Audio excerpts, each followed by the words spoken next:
Hey guys, welcome back. This is the third video that I have filmed today. I am cranking them out. My mother is coming to visit this weekend, so I'm not going to have an opportunity to film. So I'm trying to get it all done today. It's currently Thursday, so that I can just focus on editing when I get a chance and still get content out to you guys. Especially this video. I made a commitment to do these every Sunday, so here we are, new items. Let's do this. As an aside, if you are on Instagram and you stumble upon a new release, particularly if it's an indie brand, please tag me if you feel comfortable doing so. I'll put my Instagram information in the description bar. That would just be very helpful to me. Jamie, I think you have tagged me in a couple of things and I really appreciate that. Nobody needs to tag me in Trend Mood. I already follow her and I use her images very liberally in these videos, so I'm all over Trend Mood. But if there's especially like indie brands, I don't always know all the indie brands. I don't think I possibly could, so feel free, tag me away. That would be great. Alright, let's dive into it. Let's talk about Kat Von D.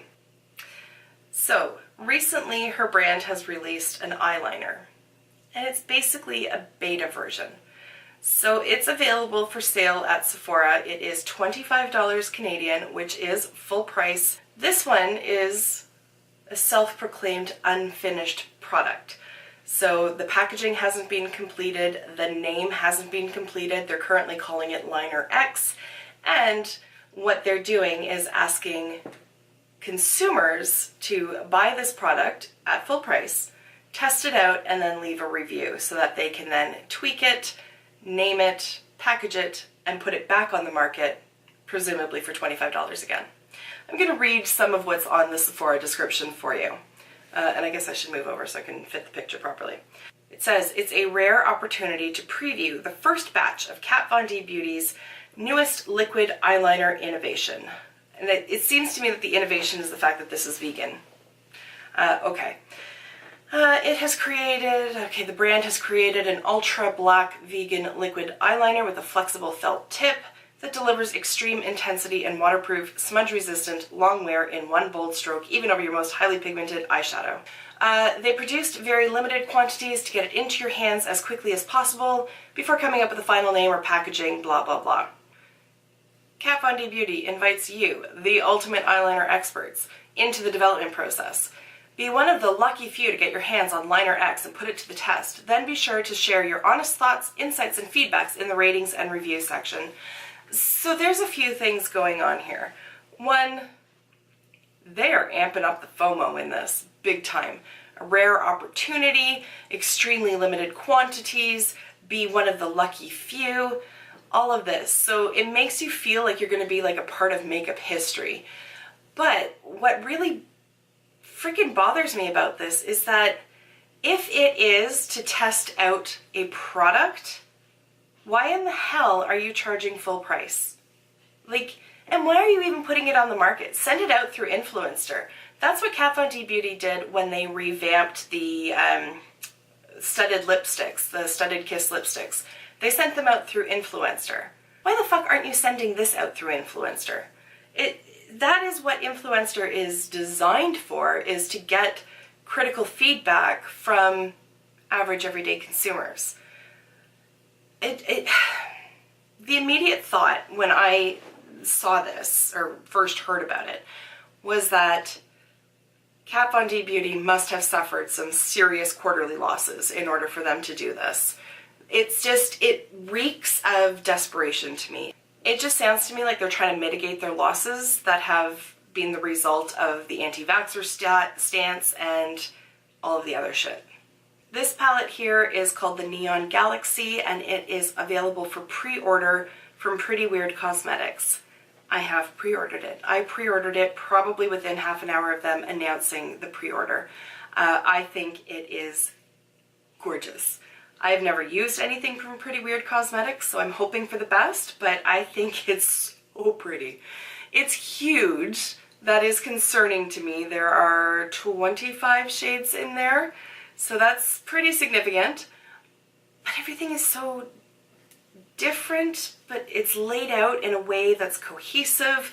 You've got all your purples and pinks in one row, all your greens in one row, your cooler tones are there. Like it makes sense to me, and it's appealing to my eye because everything is laid out the way that it is.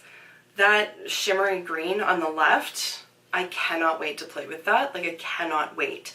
I'm excited for this. I think it starts shipping November 1st, if I'm not mistaken, so I have some time to wait and cool my heels for this one, but rest assured, once I have it in my hands, I will be doing a review on it because I'm so excited to play with it. Huda Beauty has released images for their upcoming holiday collection. I can guarantee you I won't be buying anything simply because of the price tag, but I'm including it here in case your budgets are different than mine. I've never used anything from them. I have heard mixed reviews. The packaging is cool as hell. Like, cool as hell. If one of these happened to show up on my doorstep, I would not kick it out of bed for eating crackers. Let's put it that way. I think it is beautiful. I have no desire to buy any of it though, because if I'm not mistaken, the lipsticks are like $110 in Canada or some nonsense. So that is too rich for my blood, but I thought I'd throw it in here in case you have a different budget. To each their own. Really quickly, Makeup Geek has teased an upcoming palette called The Stroke of Midnight. I haven't seen inside of the packaging yet, so I don't know what shades are going to be in there. It is releasing November 5th. I am hoping that it's not a safe, neutral palette. They seem to have an awful lot of those available right now, so I'm hoping it's something different. I'm hoping there's some new shades in there, not just pre-existing shadows, but time will tell. Also, very quickly, KL Polish has released their Zodiac collection. There are 12 shades in total, and they run the gamut. There's a pale yellow, there's a deep, looks sort of like a duochrome green, a dark purple. There's a ton of them in there. I never get around to painting my nails anymore. I did a huge nail polish declutter. I do have a video on that somewhere in the depths of my channel history. I got rid of like 100 bottles of nail polish, and I'm still left with quite a few, so I have no desire to pick up any at this point, but there are some very pretty shades in here. That really deep purple really speaks to me, but I'm pretty sure I have a shade very close to that. Juvia's Place has released pictures of their Warrior 2 palette. It looks like it's an all matte palette. I can be down for that. I have other shimmery shadows that I can throw in if I choose to. I don't feel as strongly about this as I have on some of their other palettes. It's not bad, but it doesn't do an awful lot for me, so I doubt that I'll pick it up. But once I see swatches and start seeing people do looks with it, I might change my mind on that. I have no doubt that it's going to perform phenomenally because all of their shadows do. But it's just not a color story that I'm super jazzed about. Same with this collection here from ColourPop and Karuchi? I don't know how to pronounce her name. I don't follow her, I'm not familiar. I know her name through the ColourPop collections that have been previously released. This is the Brown Sugar collection. I already have a dark brown Luxe lipstick from ColourPop, so I don't really need any more. The liners, I tend not to use gel liners. I typically rail on palettes like this. I actually think it's pretty, but it reminds me to a certain extent of the Sultry palette, which I did buy, so it's nothing that's really compelling me to place an order, we'll put it that way. But it looks pretty. It really does. I normally hate neutral palettes, but this one, I don't know, something about it, I just think it's pretty. Another brand that's a little too rich for my blood is Guerlain. They've released some fancy-ass lipstick case. The thing with these lipsticks is you buy the lipstick and then you buy the case individually, so it becomes like a $50-some-odd lipstick. It's pretty, but honestly, I am not mature enough to handle a lipstick case like that because I just throw my shit in my purse. I've got kids that play with stuff. Like, I would knock the crystals and whatnot out of that, and then I would be upset because it wouldn't be pretty anymore. And then they have their new meteorite ball things. I've never used them, so I don't really know. People rave about them. They're crazy expensive for what they are. They look like they'd be a pain in the ass to use, but people seem to love them. So I don't know, maybe one day I'll bite the bullet and buy them, maybe with Shoppers Drug Mart points. Although most Shoppers Drug Marts don't carry Guerlain anymore, so I don't know. But they're fluffin' expensive, and I'm just not down for that. The last thing that I have to talk about is a new brand that just launched today as I'm filming, and it is called Happy Mess, which I think is kind of cute, to be honest. They have 3 9-pan eyeshadow palettes to choose from, 10 lipsticks, and then they also have single eyeshadows and duos. The price tag on this, right up my alley. The individual eyeshadows and the duos are $5 each, the lipsticks are $10 each, and then the eyeshadow palettes are $12.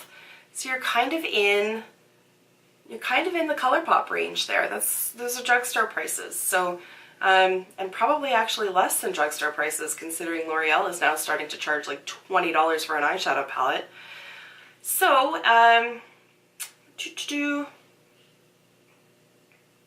just reading from Trend Mood's post on it, and she says, I was happy to play with the products, swatching them, wearing them, and it's affordable.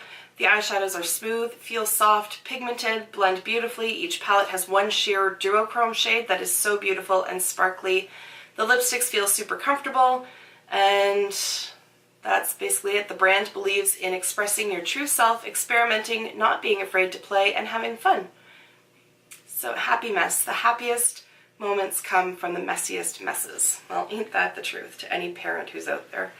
So I am kind of intrigued by this. I always love when new brands launch and see what happens. You never know.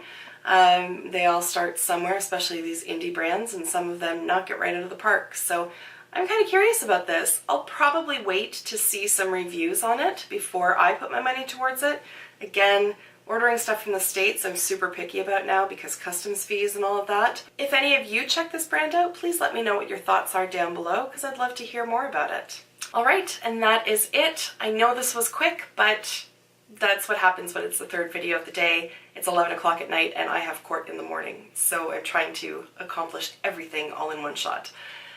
Thank you, as always, for taking the time to watch, and I will see you in my next video. Until then, just be a decent human being. Bye for now.